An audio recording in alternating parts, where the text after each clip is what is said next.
This movie absolutely rips. I came into Sword of the Wizard King with fairly low expectations. Non-canon shonen movies have quickly become a dying breed, and even the pseudo-canon ones like MHA haven't really done it for me lately. When it was originally announced, I just assumed this would follow the trend of being a canon adaptation of the next part of the manga.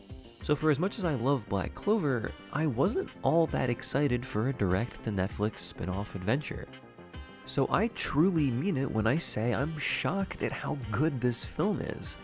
It's exactly what a shonen spin-off film should be. Non-canon, bombastic action.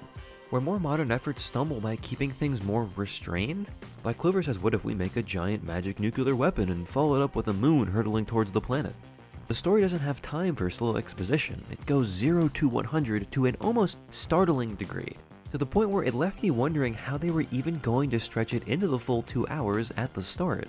It's not quite one uninterrupted fight scene, but instead 2, with a nice little Asta character moment in the middle. I appreciate that they didn't dip into manga spoilers, and it's clearly made for people who watched through the entire anime. Pretty much everyone gets a fun little cameo, with Libe and Nacht even showing up for singular scenes. The Black Bulls get their own fight scene during the climax that's easily the best realization of how everyone would be able to fight together and take advantage of the natural synergy of their magic. It's not often that we get to see the entire cast fight in the same place, and the movie makes very good use of it, even with a nerfed Noelle for a good portion. This isn't the only scene that really captures the best of the series either. Front to back, the movie is a greatest hits album of Black Clover.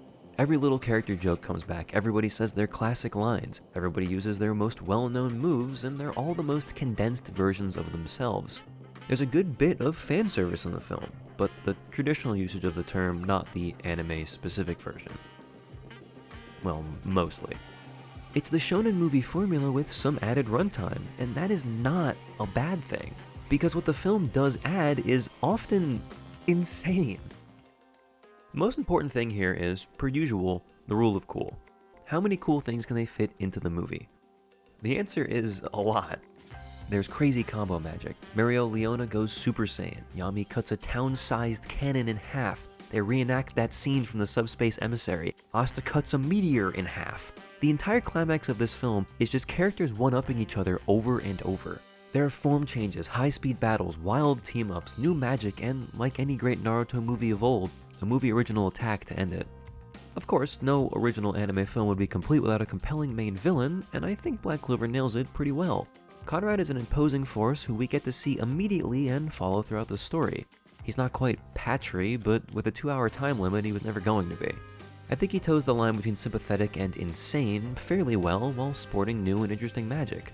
A plus for his form change at the end too. And I'd be lying if I didn't say it helps that he's hot and pretty much everything he does in the entire film just looks cool. And what really sells that, and everything else I praised earlier, is the movie caliber production from Pierrot. The production is very good. It's not world-beating, but it's very pretty at times, and the fights go above and beyond 100% of the time. It's the kind of animation where it's fairly impressive in a vacuum, but if you're like me and were a soldier in the early Black Clover anime minds, this is breathtaking stuff comparatively. I'm here shedding a tear that animated Black Clover could look this good. They essentially took the style of the final 10 episodes of the anime and built off of that, giving it a glow up for a feature-length film. And a lot of it's simple stuff, just more detailed models, moving cameras and shots, fully animated fighting. Combined then with some really nice stylistic choices, there's good direction here. From some of the eye close-ups to some of the shots in the climax that actually made me gasp. They even managed to make Princia's Endless Army ability look pretty good on screen as well, which was easily the hardest challenge here.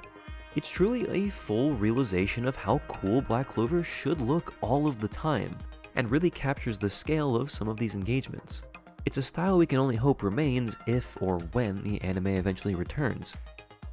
Now, while I have nothing but glowing reviews for how the movie looked, I don't think the entire package is flawless. I do wish we got a little more info on the other Wizard Kings. Even Conrad doesn't really get fully developed, which isn't really an issue, but you can see the threads here for stronger villains. Even if that just meant actually expanding their flashbacks and showing a bit more of Conrad losing it. The best part of the whole thing is how they mirror Conrad and Asta having the same dream. It's like one of those what if Asta was evil videos come to life. But since Asta as a character is a bit too stubborn to entertain anything Conrad is saying, or really have any self-doubt about it, I think an extra flashback would have helped the audience connect the two a bit better. A full-on, oh, Asta is not the first person to try to change this society, and even the Wizard King has failed before. Like, that's good, deep stuff for a non-canon movie already, and they touch on it, but you're left to put it all together yourself.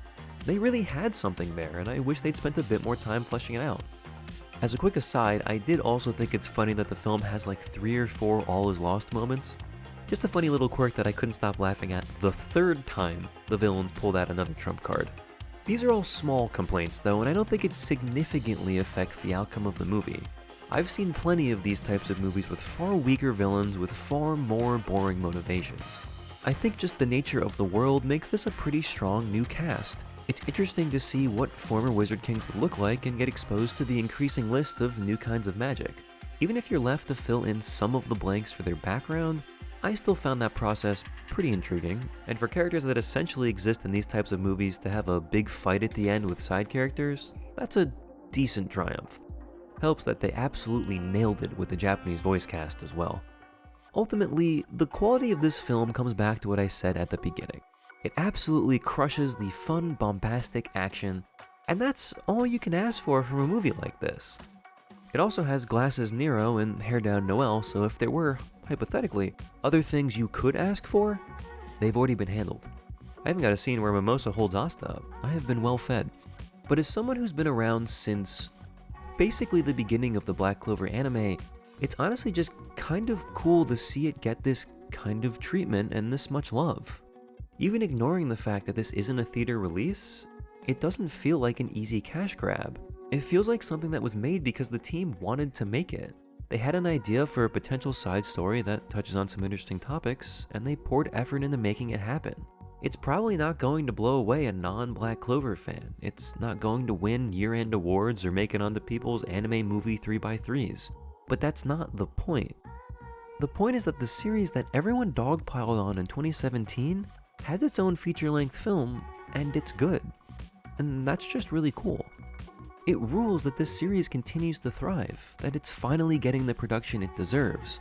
I'm not one for the fandom wars, so I'll leave that to the Twitter users, but Black Clover has always been good. And it's awesome that it's finally starting to really feel like it.